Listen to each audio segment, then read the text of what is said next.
Morning students, प्रिया शिक्षण प्रशिक्षण महाविद्यालय में आपका स्वागत है। मैं पढ़ा रही हूँ आपको डायनेमिक्स में हमारी यूनिट नंबर फर्स्ट चल रही थी। उसमें हमने जो भी डेरिवेशन थे, एग्जाम्पल्स थे, वो कर लिए थे। अब आज हमारा लास्ट लेक्चर है। इसमें हम पढ़ रहे हैं, हम कर रहे हैं क्वेश्चंस। कुछ एक्सरसाइज के क्वेश्चंस हैं, इंपॉर्टेंट क्वेश्चन हैं, वो कर लेते हैं। तो देखो, पहला क्वेश्चन है आपका कि एक कण चक्रज S बराबर 4a sin psi में एक समान वेग v से चलता है। एक समान वेग v से चलता है, किसी बिंदु पर इसका त्वरण ज्ञात कीजिए। क्या पूछा है? त्वरण पूछा है। तो देखो, त्वरण का मतलब परिणामी त्वरण यानी कि स्पर्शरेखीय त्वरण प्लस अभिलंबिक त्वरण। यह भी सिद्ध कीजिए कि किसी बिंदु पर अभिलंबिक त्वरण इसके चक्रज के आधार से दूरी के वर्गमूल का व्युत्क्रमानुपाती होता है। ठीक है, तो देखो, पहले चक्रज की इक्वेशन देखो, पहले डायग्राम बना लेते हैं। एक ये है, मान लेते हैं क्या है, एक चक्रज है। माना प्रारंभ में बिंदु P पर स्थित है।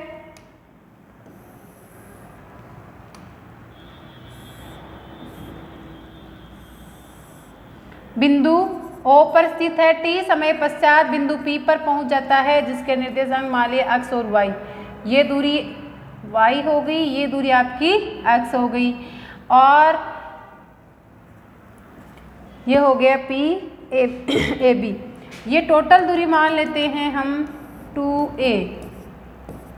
ये a और ये 2a, ये हो गया y, ये हो गया आपका x। ठीक है, अब देखो क्या कह रहा है। चक्रज एक समान वेग v से चलता है, यानी कि किस दिशा में चलेगा? ये इस दिशा में। तो बिंदु P पर स्पर्शरेखीय त्वरण होगा, यानी कि ये कह रहा है कि जो स्पर्शरेखीय वेग है वो क्या है? एक समान है। एक समान है, कोई परिवर्तन नहीं हो रहा, तो क्या हो गया? कांस्टेंट। तो स्पर्शरेखीय वेग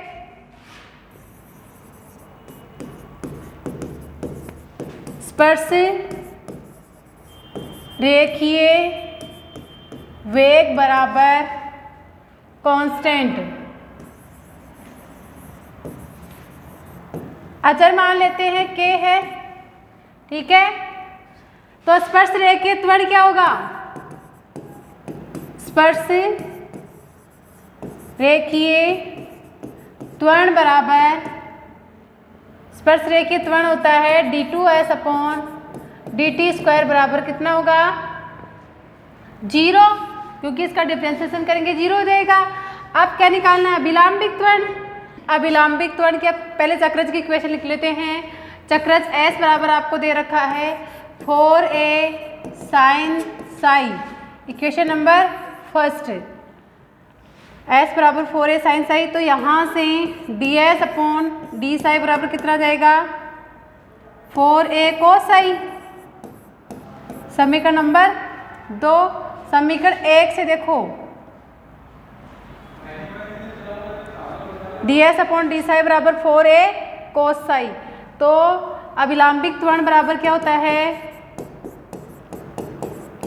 अभिलंबिक त्वरण बराबर होता है v स्क्वायर अपॉन रो। तो v स्क्वायर रो बराबर क्या होता है? चूंकि रो बराबर होता है ds अपॉन dt।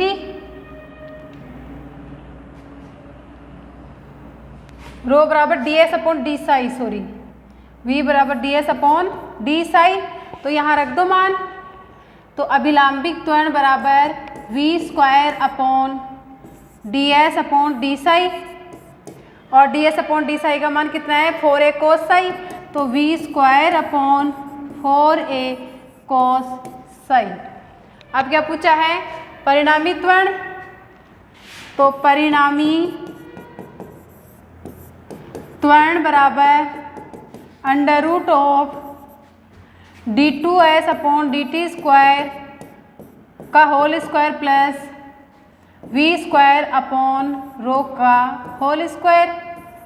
तो बराबर v स्क्वायर, ये तो हो जाएगा आपका 0 plus v square upon rho का होल स्क्वायर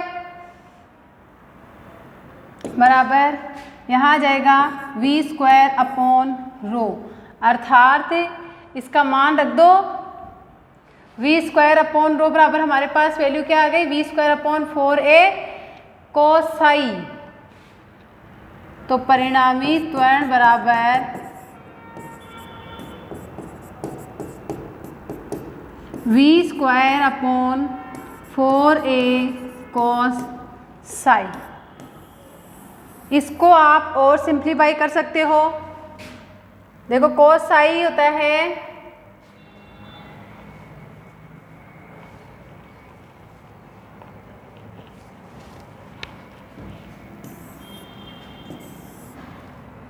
त्वरण हो गया। फिर इसने पूछा है ना, यह भी सिद्ध कीजिए कि किसी बिंदु पर अभिलंबिक त्वरण है, इसके चक्रज के आधार से दूरी के वर्गमूल के व्युत्क्रमानुपाती होता है। तो आप यहाँ से देखो अभिलंबिक त्वरण बराबर अभिलंबिक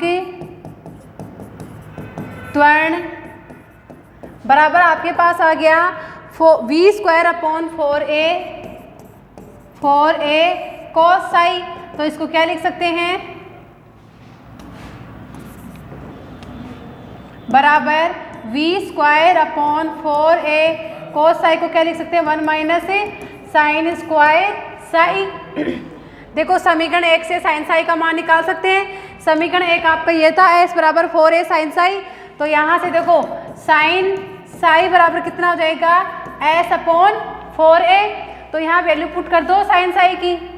तो this implies v square upon 4a under root 1 minus sine psi हो जाएगा s अपॉन 4a। तो s square upon 16a square बराबर v square upon 4a under root 16a square minus s square, बाहर आएगा तो 4a से 4a cancel बराबर v square upon under root 16a square minus s square. यह आ गया अभिलंबिक त्वरण। और यही पूछा है कि अभिलंबिक त्वरण इसके चक्रज के आधार से दूरी, चक्रज से आधार की दूरी 2a के वर्गमूल अंडर रूट का व्युत्क्रमानुपाती 1 अपॉन में होता है। ठीक है, ये हो गया आपका, बहुत सिंपल है, कुछ ही नहीं किया है हमने। देखो हमारे पास एक तो वेग दे रखा है 0, तो स्पर्शरेखी त्वरण 0 कांस्टेंट दे रखा है वेग, स्पर्शरेखी वेग, तो त्वरण क्या हो जाएगा इसका 0। और अभिलंबिक त्वरण से परिणामी त्वरण निकाल लेंगे। इसके बाद में साइन साई की वैल्यू पुट करके बता देंगे कि चक्रज के आधार से दूरी के वर्गमूल के व्युत्क्रमानुपाती होता है। ये हो गया आपका एक क्वेश्चन। नेक्स्ट क्वेश्चन है, देखो मैं वही क्वेश्चन करवा रही हूँ जो इम्पोर्टेंट है, सभी क्वेश्चन नहीं करवा सकते ना, ताकि सभी क्वेश्चन करवाएंगे तो कोर्स काफ़ी लेंथी हो जाएगा। जो इम्पोर्टेंट है वो करवा रही हूँ। अगर ये आप एग्जाम्पल्स, डेफिनेशंस और जो भी डेरिवेशन है और जो इम्पोर्टेंट क्वेश्चन करवा रही हूँ ये सब कर लोगे तो 90% आने के पूरे चांसेस है। 10% का मैं कह नहीं सकती।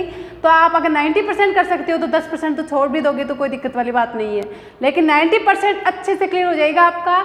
90% में से 1% भी नहीं छूटेगा, इसमें से 90% आपको पूरा मिल जाएगा। ठीक है, नेक्स्ट क्वेश्चन है आपका कि एक कण समतल वक्र में इस प्रकार चलता है कि इसकी स्पर्श रेखा अभिलंबिक त्वरण के सदैव समान रहती है। क्या कह रहा है कि स्पर्श रेखीय और अभिलंबिक त्वरण दोनों क्या हैं, बराबर हैं। तो देखो जैसे जैसे क्वेश्चन कह रहा है ना उसके अकॉर्डिंग चल रहे हैं, यानी कि स्पर्श रेखीय त्वरण बराबर किसके है, अभिलंबिक त्वरण के। अभिलंबिक त्वरण, तो स्पर्श रेखीय त्वरण क्या होता है आपका, v dv by D S. v dv by D S बराबर है v स्क्वायर अपॉन रो के। तो देखो अब आगे क्या कह रहा है, समान रहता है और इसका वेग, जो वेग है वो e की power 10 inverse s upon c के समानुपाती है। यानी कि वेग बराबर हो जाएगा, वेग v समानुपाती है किसके, e की power tan inverse s upon c. इसको इक्वेशन नंबर फर्स्ट नाम दे दो। तो v समानुपाती हो जाएगा, समानुपाती स्थिरांक को हटा देते हैं तो v बराबर हम ले लेते हैं म्यू ई की power tan inverse s upon c. ये आ गया आपके पास, यहाँ तक हो गया। अब क्या पूछ रहा है, जहाँ एस किसी स्थिर बिंदु से मापी गई चाल की लंबाई है, यानी कि जो चाप होता है ना हमारा एस, जैसे मूल बिंदु से बिंदु पी पर पहुंच गया तो ओ ए ओ पी कितना हो गया, एस हो गया, क्योंकि एक चाप बन गया। तो एस क्या है, स्थिर बिंदु से मापी गई चाप की लंबाई है, सिद्ध करो कि पथ केटनरी है। यानी कि आपको क्या निकालना है, केटनरी की समीकरण निकालनी है। तो देखो केटनरी की समीकरण हमने पीछे कुछ एग्जाम्पल्स में की थी कि माना केटनरी की समीकरण एस बराबर होता है एस बराबर सी टेन साई था, यानी कि देखो केटनरी की इक्वेशन अलग अलग इक्वेशन में है। तो हमने पहले मान लिया, इसको नाम दे देते हैं समीकरण नंबर 2। अब देखो पहले समीकरण फर्स्ट को सॉल्व कर लें।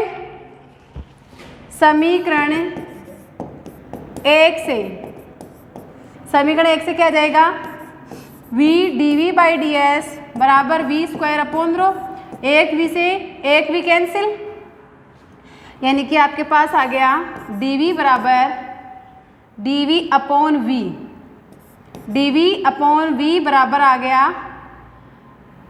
1 अपॉन रो। रो को क्या लिख सकती हूँ मैं, देखो एक बार, रो होता है ds अपॉन डी साई, तो ये हो जाएगा dv अपॉन ds बराबर v upon ds dot D Sai, ds से ds कैंसिल, तो dv अपॉन v बराबर डी साई। क्या कर दो, समाकलन कर दो। तो समाकलन करेंगे तो देखो क्या आएगा, log v बराबर साई प्लस log c। तो यहाँ से क्या जाएगा, log v minus log c बराबर साई, तो log v अपॉन c बराबर e की साई, तो v अपॉन c बराबर आ जाएगा e की पावर साई। तो v बराबर आ गया c e की पावर साई, यानी कि v बराबर आ गया c e की पावर साई। अब देखो जब आपका s बराबर 0 है, यानी कि जो कण है वो मूल बिंदु पर है, तो साई का मान कितना होगा, 0 होगा। तो साई बराबर क्या आ गया, 0।